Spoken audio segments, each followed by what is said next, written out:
G'day guys, welcome to this week's episode. As you can see, we got an LS in her, so she should get up and boogie. She's a 6 litre SS motor with the Marks adapter kit, which is all been set up. So on this week's episode we're going to be pulling the cab off and test fitting some stuff and pull out the motor.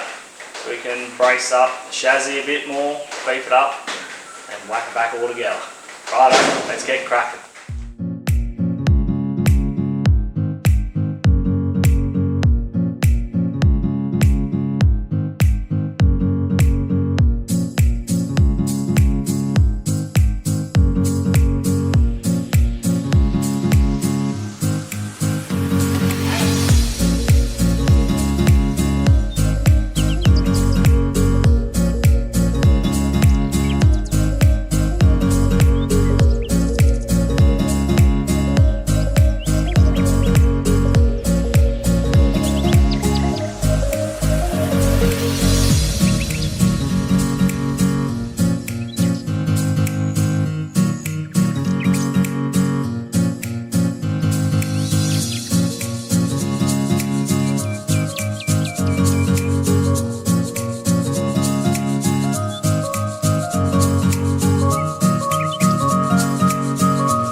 Might have a pressure cleaner as well, but we've got to fit the headers in, make sure it's going to clear all this engine mount shit, where they all are. Can't you just use factory ones and just go? No. No. So. Well, the engine's too low to use factory ones, is it? Headers? Yeah. Yeah, you got like the chassis and 4-wheel drive lever, so we got to pull them out, triangulate these up, and then someone left the old engine mount there. I'll show you. It wasn't the best of welds doing did, but we'll be fixing all that. Front coil tower brace. We'll be doing a rear coil tower brace somewhere there somehow, and clean it all, put the engine back in. Should be sweet.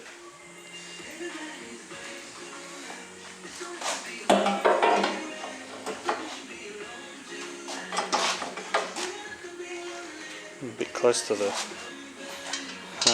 chassis there. It's up against the chassis.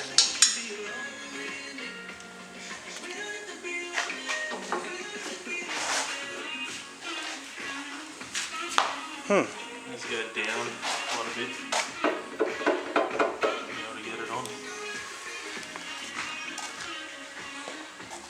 Well, there's our first problem.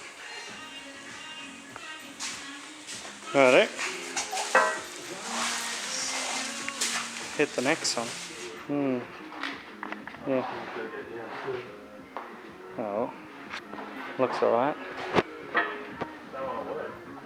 Yeah, got another bolt. Just the brake light was on there. So how close is that to the shed? Yeah, it's not too bad. There.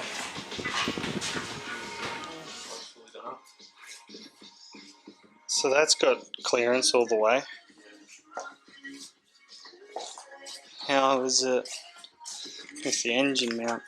So if I just triangulate the bottom of the engine mount, it should be fine. Whatever I did to make this side work. I get another bolt. What are they, like that 13? That's the engine mount on the block.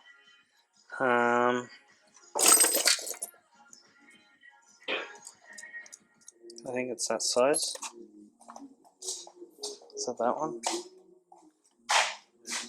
The engine mount on the block. Hey? The engine mount part is on the block.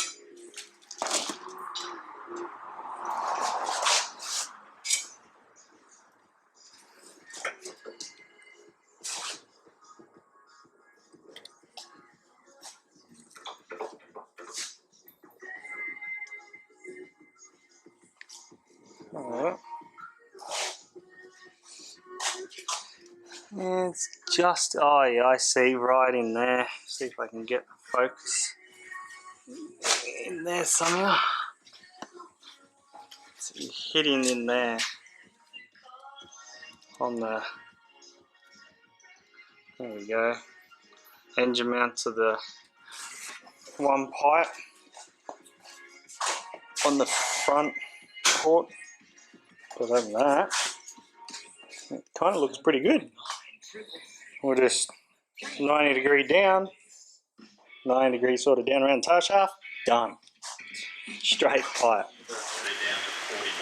How you going, guys? As you can see, it's another lovely wet day here. So we're working on this piece. So we're making clearance for these headers. I'll show you what we've done so far. So we've taken the little plate off, rod shop plate. We'll throw the headers back on, mark where we've got to put a little dent in them, and we'll show you how we're doing that. Clamp it to the bench and give it a tiny little tap, and yeah, just cold tap it. Don't need to really heat them up. So yeah, keep it going. Alright, we've got them back on. Got a little bit of clearance there, you can just see. But we're just gonna give it a little tap just to give it a bit more, especially if the engine twists a little bit. And under the awesome torque that this thing should produce. But see how we go. But, just got 2 bolts in at the moment, so we'll just mark about there, down to about there. So, alright, sort of see, got a bit of a indentation there. Should be enough, it's not much, but yeah, let's see if I can get a good, as you can see there, a bit of indent. We'll whack them back on. Got to clamp to the bench just in case it didn't want to move or do anything. Better be safe than sorry. As you can see, we've got them back on there. You can sort of see the bit of clearance we got now. We'll get a bit better. We've still got to modify that engine mount in there that you can sort of see. I've got a line, cut the corner off it. I guess every kit's different. In your case, like the engine, my engine placement could be a little bit out, which is just calling it the foul. So by clearing that engine mount a bit, we'll pull the headers across a bit, and I'll have more gap down there and even more up at the top there where I've just hit him. So now, let's get this bad boy out. Gotta pull the motor out.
quick ratchet strap underneath the gearbox, hold it up, as you can see. So, let's see if this thing's going to come out.